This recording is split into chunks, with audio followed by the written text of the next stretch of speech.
Bismillahirrahmanirrahim. Assalamualaikum warahmatullahi wabarakatuh. Ustazah harap anak-anak murid semua dalam keadaan sihat walafiat. Hari ini kita akan mempelajari pendidikan Islam tahun 3 dalam bidang ibadah yang bertajuk Sunat Ab'ad dan Sunat Hayat yang ada dalam buku teks muka surat 92 hingga 96. Ustazah harap murid-murid semua telah bersedia.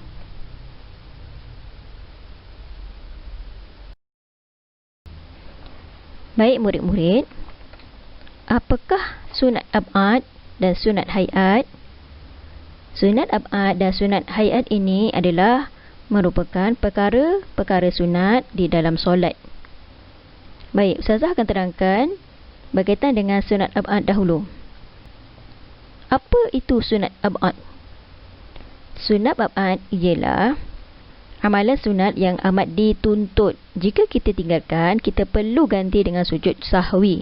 Contohnya membaca doa kunut. Sekiranya kita tertinggal doa kunut, kita perlu melaksanakan sujud sahwi.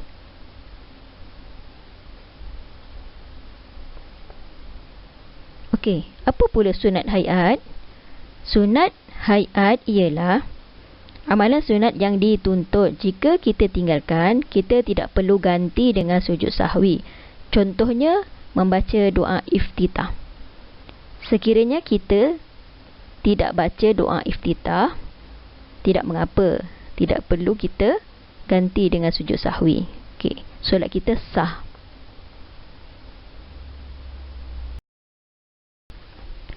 Seterusnya, Ustazah akan terangkan perkara-perkara sunat ab'ad di dalam solat. Yang pertama, duduk dan membaca tahiyat awal. At-tahiyyatul mubarakatus salawatut tayyibatul lillah hingga akhir. Yang kedua, membaca solawat ke atas Nabi Muhammad SAW dalam tahiyat awal. Allahumma salli ala Muhammad.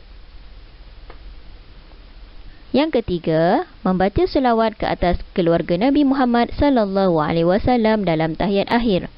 Wa ala ali Muhammad. Yang keempat, membaca doa kunut pada solat subuh. Allahumma hdini fi man hadait wa afini fi man afait hingga akhir. Yang kelima, berdiri semasa membaca doa kunut. Keenam, berselawat ke atas keluarga Nabi Muhammad SAW semasa doa kunut. 6 perkara ini, sekiranya kita tertinggal ataupun terlupa, kita perlu laksanakan sujud sahwi. Kita perlu ganti dengan sujud sahwi.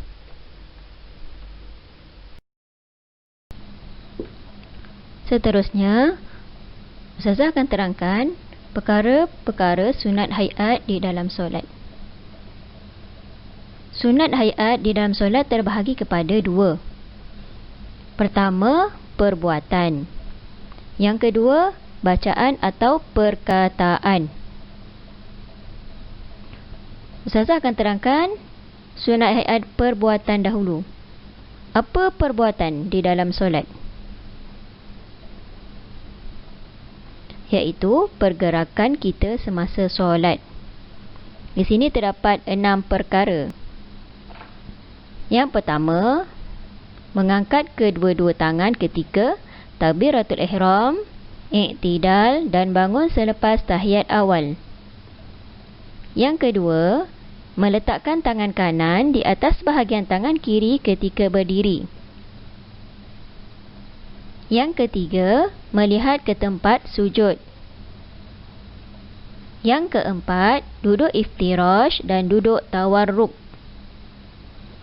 Yang kelima, meletakkan kedua-dua tangan di atas paha ketika duduk tahiyat awal dan akhir. Yang keenam, memalingkan muka ke kanan dan ke kiri ketika memberi salam. 6 perkara ini, sekiranya kita tertinggal ataupun terlupa ataupun tidak buat, kita tidak perlu laksanakan sujud sahwi. Solat yang kita laksanakan sah. Tidak perlu ulang semula solat.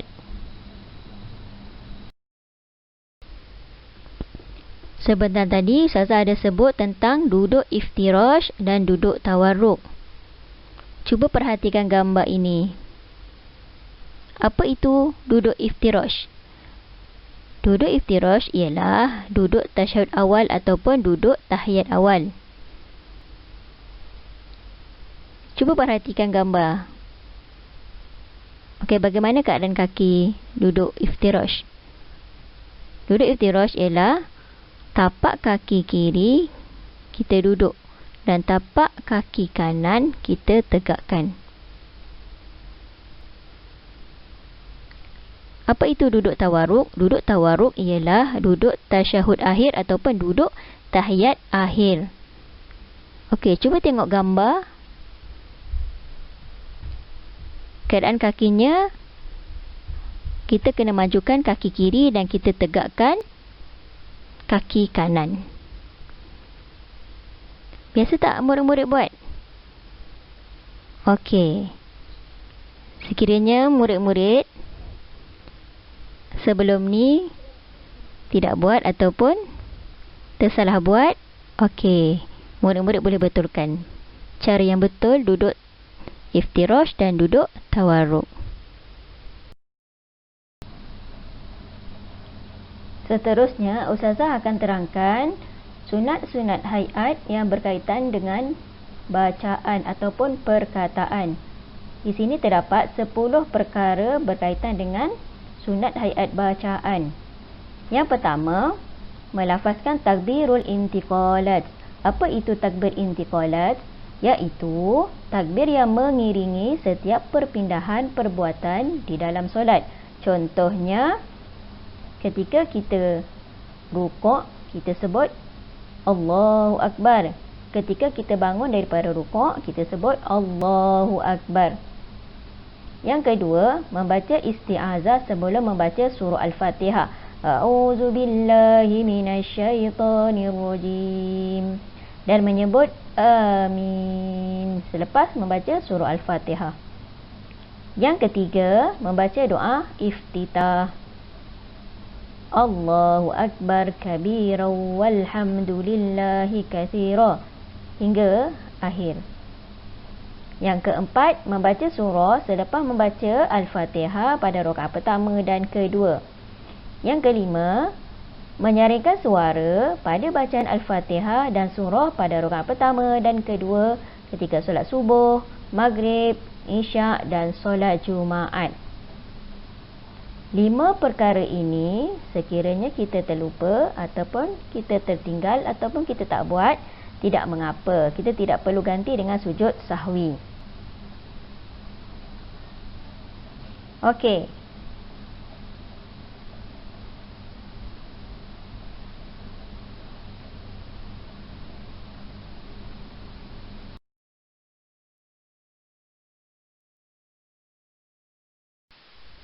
Seterusnya kita sambung sunat-sunat hayat bacaan yang ke-6, membaca tasbih ketika rukuk dan sujud.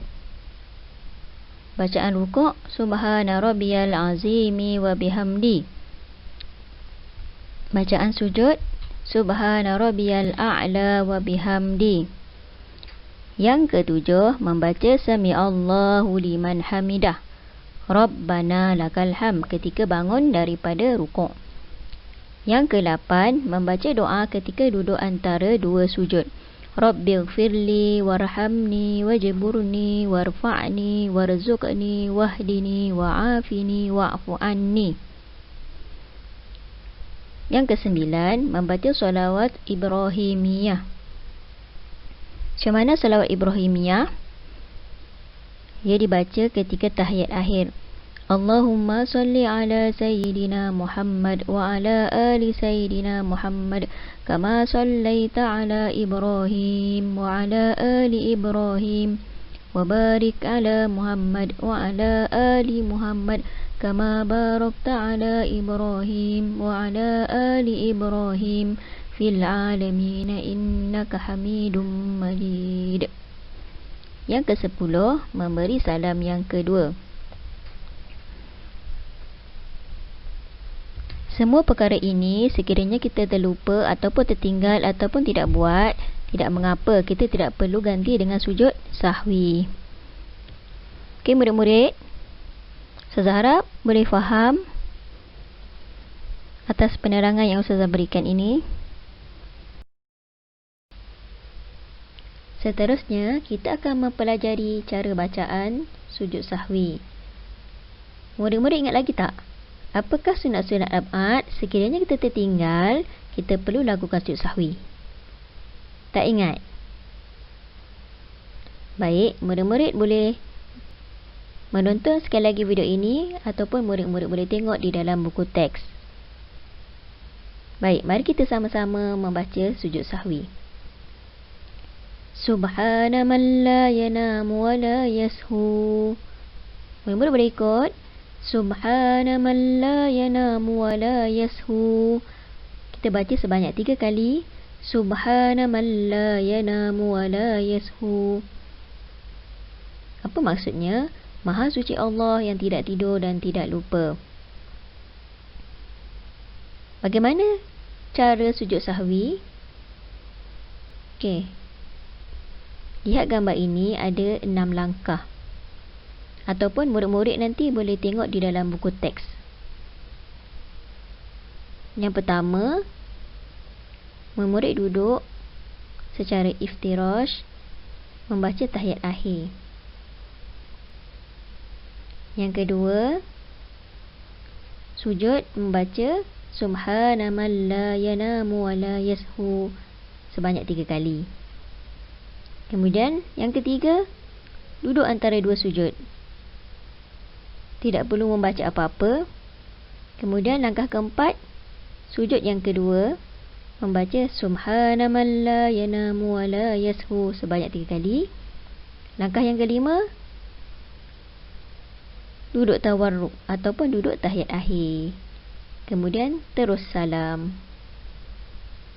Baik, murid-murid dah tahu, dah faham.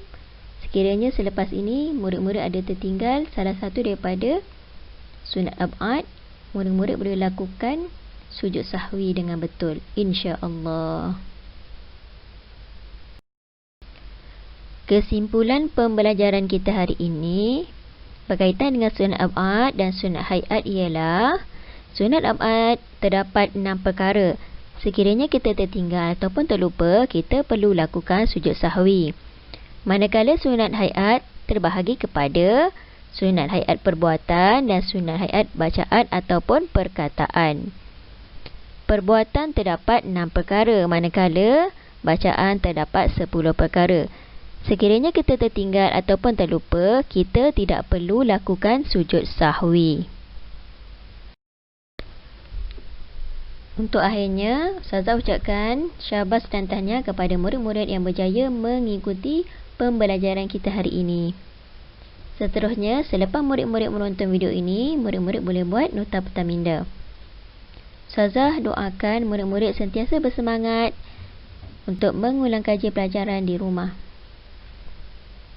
Akhirnya, Assalamualaikum warahmatullahi wabarakatuh.